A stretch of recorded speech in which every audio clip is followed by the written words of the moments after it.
हे राम। हाँ प्यारे मित्रों, एक प्रश्न एक भाई साहब जिज्ञासु ने पूछा है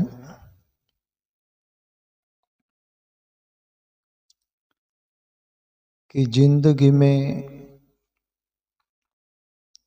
हम भौतिक जगत में जीते हैं,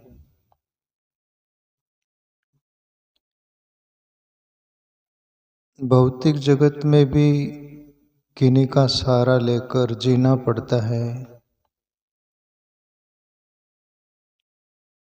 किसी से कुछ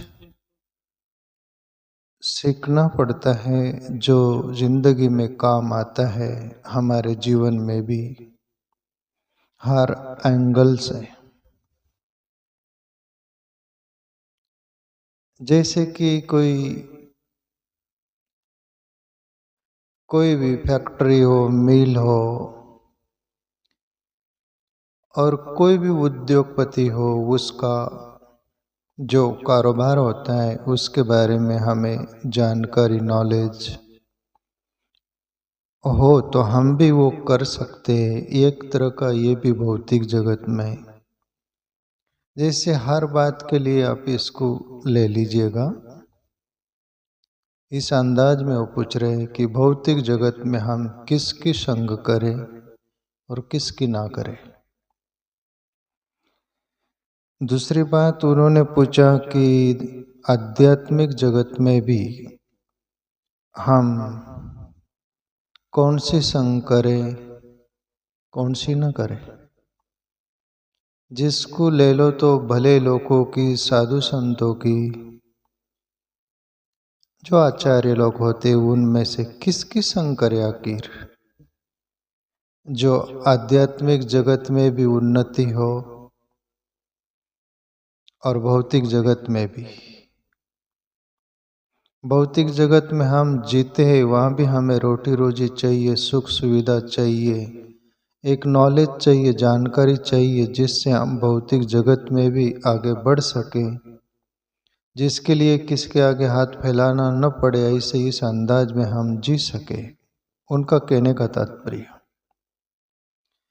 और आध्यात्मिक जगत में भी ऐसे सच्चे संत महापुरुष हो, ऐसे सच्चे आचार्य हो, जिनकी प्रेरणा लेकर, मार्गदर्शन लेकर हम सही पथ पर चल पड़े। वो सत्य की खोज में बोल दो या सही परम शांति आनंद की ओर, एक त्याग वैराग्य ऐसा जो जीवन में परम शांति का हम एहसास कर सके, इस अंदाज में उनका प्रश्न है। तो ये प्रश्न लेने से पहले मैं चाह रहा हूं एक कबीर साहब का दोहा ले लूं। हो सकता है उन्हीं संदर्भ में आ सकता है दोहा, फिर इस बात को अपन आगे बढ़ाएंगे, जो कि समझने जैसा है। भौतिक जगत में और आध्यात्मिक जगत में हम किसकी संग करें। वो कबीर का दोहा, मांगन मरण समान है, मति मांगो कोई भीख, मांगन ते मरना भला, ये सदगुरु की सीख। एक दूसरे कहीं और दोहा में कबीर साहब का पढ़ा था, मांगू नहीं मर जाऊं अपने तन के काज, औरन के कारणे मांगते मोई ना आवे लाज। ऐसा करके कबीर साहब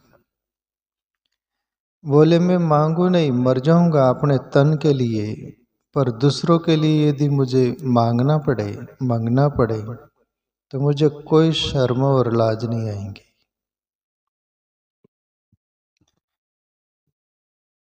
अपने लिए न मांगना, कबीर साहब का इशारा वो है कि हमें स्वाभिमान से जीना चाहिए। खुद ब खुद दो पैसे कमाकर, कर्म करके, किसी के आगे हाथ फैलाना न पड़े, ऐसी स्वाभिमान की जिंदगी हम जीना चाहिए। ये कबीर साहब इशारा कर रहे हैं। इतना तो भी हमें कर्म करके धन कमाना चाहिए, इकट्ठा करना चाहिए, जो कि किसके द्वार पर जाकर 2 पैसे मांगना न पड़े, भीख मांगना न पड़े, जैसे गिड़गिड़ाना न पड़े। एक स्वाभिमान से हम जिंदगी जिए। कुछ लोग ऐसे होते, कर्म नहीं करते, स्वाभिमान की जिंदगी नहीं जीते और भिखारी की तरह दर बदर इससे मांगेंगे उससे मांगेंगे। एक याचक भिखारी की तरह उनकी जिंदगी होती है। वो जिंदगी कोई काम की नहीं प्यारे मित्रों। कबीर साहब का इशारा जो है, जिंदगी में स्वाभिमान से जीवो, इसलिए उतना तो करो। दुनिया में देखने को आता है कुछ लोग स्वाभिमान से जीते, 2 पैसे कमाते हैं और इतना शालीनता से जीते, किसी के और काम आए तो उनके लिए भी वो सहयोगी बन पाते हैं, बनते हैं। तो इसको बोलते हैं, मांगू नहीं मर जाऊं अपने तन के काज, औरन के कारण मांगते मोहि न आवे लाज। दूसरों के लिए मांगने के लिए मुझे लाज नहीं। और जिंदगी में कभी भी कबीर साहब जो बोल रहे हैं, दूसरों के लिए कुछ मांगना पड़े तो जरूर मांग लीजिएगा। दूसरा निर्बल है, उसके पास बल नहीं, तुम्हारे पास कुछ बल है जो तुम सपोर्ट कर सकते हो। परोपकार करने की तुम्हारे में वो शक्ति है, ताकत है, क्षमता है। जरूर किसी और के लिए काम में लाइएगा प्यारे मित्रों। उपकार होगा वो। दूसरों की दुआ कभी भी शांति पहुंचाती है और दूसरों की बद्दुआ कभी भी श्राप बनती है, श्राप लगता है। मांगन मरण समान है। और कभी भी अपन देख लीजिए, जिंदगी में मांगो ना तो अपन लाचार महसूस करते कि नहीं। गरीब, लाचार, एक निर्बल, कोई प्रकार का बल नहीं, जैसे इस अंदाज में अपन महसूस करते हैं। इसलिए कबीर साहब जैसे महापुरुष स्वाभिमान से जीना सिखाते और इशारा करते हैं, मांगन मरण समान है।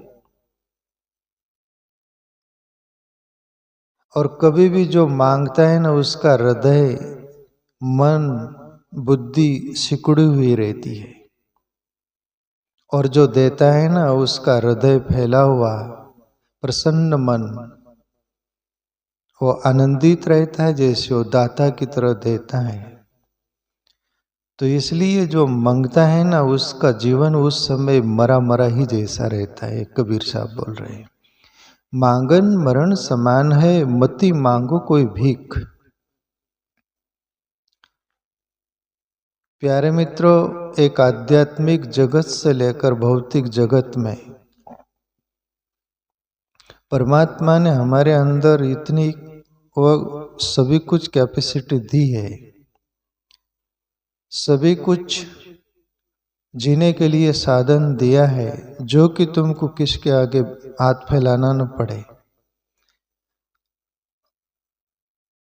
अभी संतों के लिए मैं एक सूफी कव्वाली में का वो टुकड़ा में बार बार बोलता हूँ। एक सूफी फकीर भी बोलता है, फकीरी में भी मुझे मांगने की शर्म आती है, हे अल्लाह तेरा होकर के आप किसी के आगे हाथ फैलाया नहीं जाता। वो सूफी फकीर बोलता है, प्रभु हे अल्लाह, मैं फकीर हूँ, मैं साधु हूँ, मुझे हक तो है किसी से मेरी आवश्यकता के अनुसार कुछ मांगना, फिर भी मैं तेरा हो गया और लोगों के आगे दर बदर फिरूं और हाथ फैलाते फिरूं तो फिर मुझे शर्म आती। बोले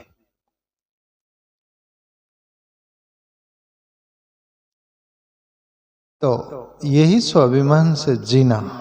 मति मांगो कोई भीख, मांगन ते मरना भला, ये सदगुरु की सीख। सदगुरु की सीख वो होती है कि मांगो मत, दो। मांगने वाली जिंदगी मत बनाइएगा, देने वाली जिंदगी बनाइएगा। कुछ भी दो, देना सीखो। दो शब्द मधुर बोल दो, किसी की तरफ मुस्कुरा दो, अरे एक गिलास पानी दे दो, एक रोटी दे दो, किसी से आदर से बैठो वो दे दो। कुछ भी जिंदगी में जो भी कुछ तुम्हारे से हो सके वो दो। और जो देता है ना वो प्रसन्न रहता है, और जो मांगता है ना उसकी मांग पूरी नहीं हुई तो सिकुड़ा जीवन, दुखी जीवन। इसलिए कबीर साहब ये इशारा कर रहे हैं। तो इसी संदर्भ में अपन कबीर साहब को यहाँ रखते हुए ये प्रश्न का उत्तर ले अपन। प्यारे मित्रों, भौतिक जगत में भी उसी की संग करो जो आगे प्रगति कर चुका है। जो कबीर साहब बोल रहे, जो किसी के आगे हाथ फैलाया नहीं, कोई हाथ फैलाए तो उसके हाथ में वो कुछ देता है, ऐसे लोगों की संग करो। जो हर बातों से आगे निकल गया है, कहीं भी अटका नहीं, कहीं भी फंसा नहीं। ऐसे वो एक शब्द बोलते हैं ना, चतुराचा चाकर व्हावा मूर्खाचा स्वामी नको। हिंदी में बोलूं तो चतुर का चाकर हो जाना, दास हो जाना, पर मूर्खों का स्वामी नहीं होना। मूर्ख कभी भी गड्ढे में ही ले जाएगा। वच्चे की संगत कटारी का मरना, कबीर साहब बोले। कुछ ग्रेट मान चतुर होंगे ना, उनका दास भी यदि बन जाओगे, आप कहीं फंस भी गए तो वहां से निकाल लेगा वो। कुछ दुनिया में ऐसे भी लोग होते हैं, मूर्खों का राजा बनने में रस आता है। रस कुछ कुछ बातों में दुनिया को रहता है, हर कोई रस लेना चाहता है। जैसे वो बात नहीं बोला करते अपन कि एक मजूर था, एक सेठ के वहां पर काम करता था, 2 रुपया रोज था वो जमाने में। उसके अंदर भी एक दिन कौतुक हुआ कि यार मालिक बनने में क्या मजा आता होगा, अपन भी देख ले। अपन तो मजूर है, 2 रुपया रोज, पर अपन भी मजूर लगा लेते 2 रुपया रोज से, भले अपने को कुछ मिले नहीं, पर मालिक बनने में क्या मजा आता है। एक मजदूर वर्कर्स को पकड़ा, भाई 2 रुपया रोज दूंगा, चल आज काम करना। अब उसको रोजंदारी से मजूर आया, और वो जो मजूरी था वो पैर पर पैर रख के बादशाह जैसा, राजा जैसा, कि सेठ साहूकार जैसा बैठा है, पैर हिला रहा है ऐसा ऐसा, और बोल रहा ऐसा कर वैसा कर।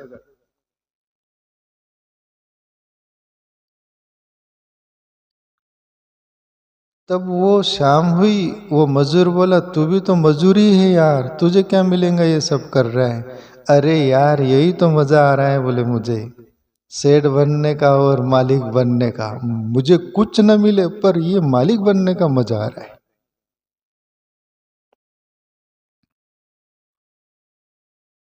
मालिक बनने का मजा आ रहा है। मैं क्या बोल रहा था इसके पहले? हाँ, प्रश्न का उत्तर न हो। तो कहने का तात्पर्य, संग ऐसो की करो जो आगे तुम्हें ले जा सके। संत हो कि साधारण जगत के व्यक्ति। यहां पर मैं एक दृष्टांत देना चाहूं।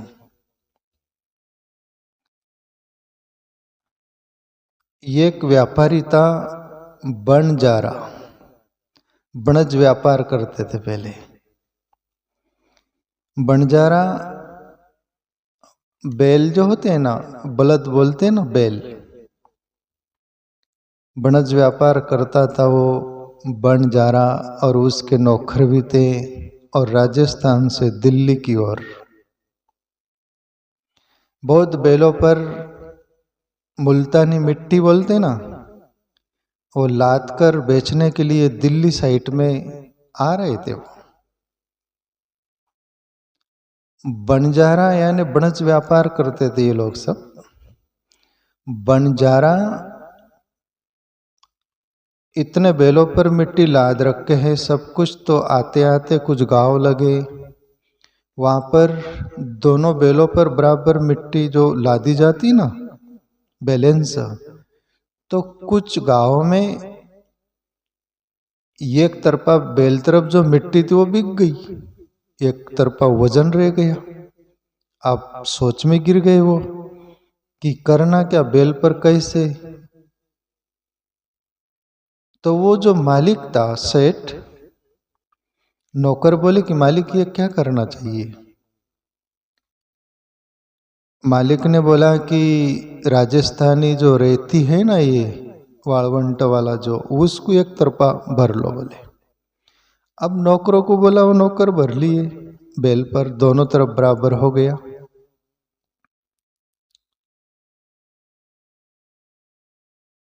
और दिल्ली तरफ आ रहे थे, आते आते एक बेल के जो रेती थी ना, वो थोड़ा बोरा फट सा गया था, थोड़ी रेती गिर रही थी।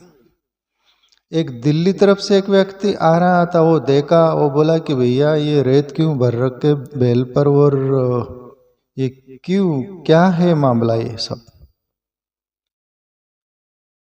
वो जो नौकर थे उन्होंने बोला कि हमारा मालिक जो है ना, ये मिट्टी मूलतानी मिट्टी लाए थे हम, कुछ गांव में बिक गई और बेलों तरफ एक तरफ ही वजन वो ऐसा था, तो हमारे मालिक ने बोला कि एक तरफ रेती भर लो। बैलेंस के लिए ही भरा गया, कोई उसका काम नहीं बोले, पर बैलेंस रहना चाहिए बेलों पर, इसलिए हम भर लिए। तब वो दिल्ली तरफ से आ रहा था, वो व्यक्ति बोले तुम भी मूर्ख, तुम्हारा मालिक भी मूर्ख ही लगता है। बोले मुल्तानी मिट्टी जो तुम लाए थे वो आधी बिक गई, तो आधी रह गई थी, तो दोनों बेल तरफ दोनों बराबर कर लेते ना, बैलेंस दोनों बराबर कर लेते ना आप लोग। तो बोले आपके मालिक के भी ख्याल में नहीं आया। बोले हमारे क्या करना है, बोले मालिक जो बोले वो करना है बोले हमको, और आपको कुछ बोलना है तो मालिक से जाकर बोलो हमारे।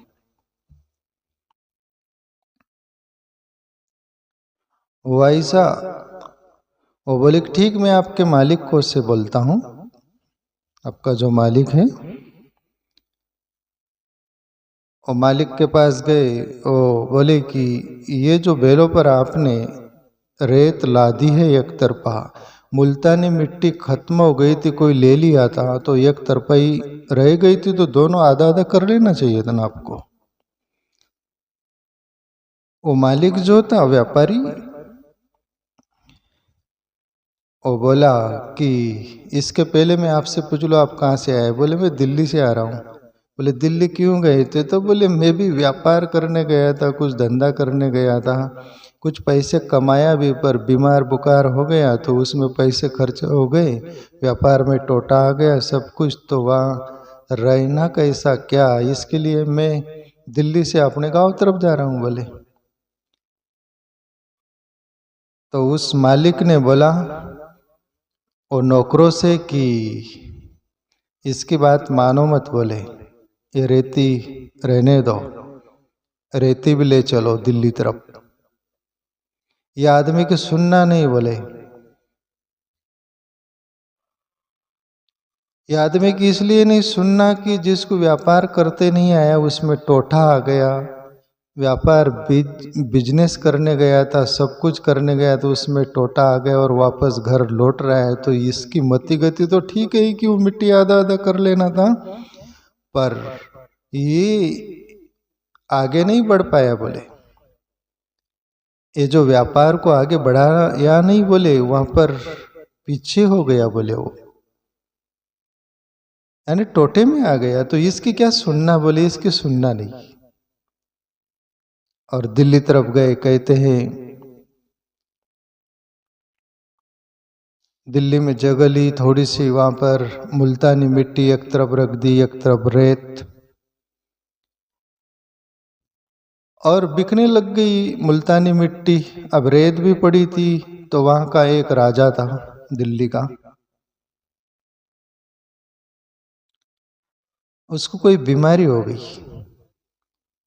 बीमारी हो गई तो वहाँ पर वैद्यराज आते हैं और राजा का बीमारी देखते और बीमारी देखकर मंत्रियों से बोलते हैं कि तुम्हारा राजा को बचाना हो, बीमारी ठीक करना हो तो ये राजस्थान की वाळवंट वाली रेती जो होती है ना, वहाँ पर लेके जाओ बोले, उसको वहाँ पर बैठाना बोले टिल्ले पर, तो कुछ दिनों में इसकी बीमारी ठीक हो जा सकती बोले।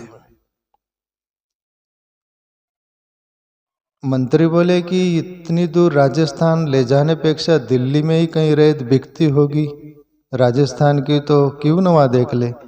बोले हो सकता है, वहाँ से भी खरीद कर लाओ और ये एक टिल्ले पर एक टिल्ला बनाकर उस पर राजा को बैठा दो तो ये बीमारी ठीक हो सकती है।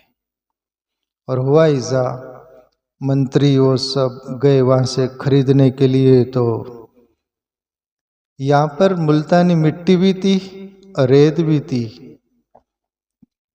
तो रेत का भाव पूछा मंत्रियों ने कि क्या कैसा। वो जो मालिक था वो बोला कि रेत का भी भाव वही, मुल्तानी मिट्टी का भी भाव वही, बेलों पर दोनों लाद कर लाए हैं, एक ही वजन था और एक ही भाव रहेगा, आपको लेना हो तो ले सकते। और कहते कि मुल्तानी मिट्टियों के भाव ही वो रेत बिकी, उतने ही पैसे आए। तब वो मालिक नौकरों से बोलते हैं कि आज वो दिल्ली से लौट रहा था वो व्यक्ति, उसकी अपने यदि सुनकर रेती खाली कर लेते तो आज इतना मुनाफा होता क्या।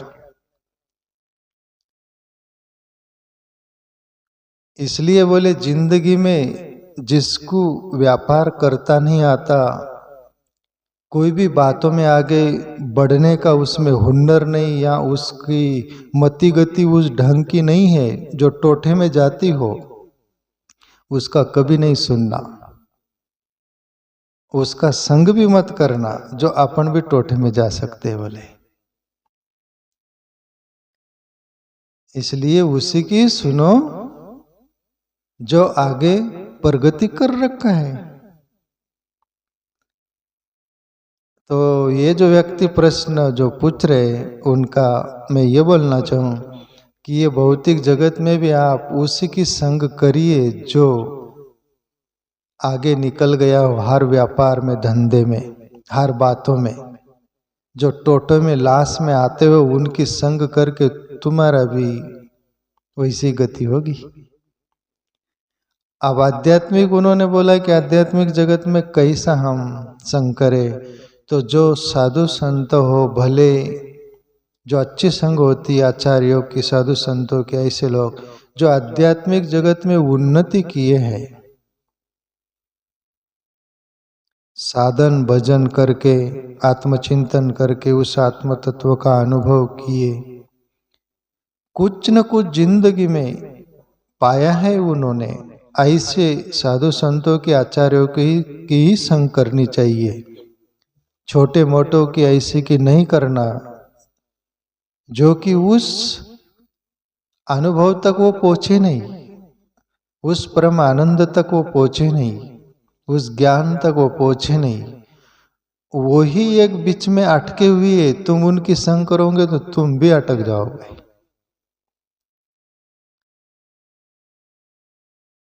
है ना। तो आध्यात्मिक जगत में भी भली संग करिएगा अपन, और भौतिक जगत में भी अच्छी संग करिएगा तो दोनों हमारे सुधर जाएंगे। ये उनका प्रश्न का उत्तर प्यारे मित्रों।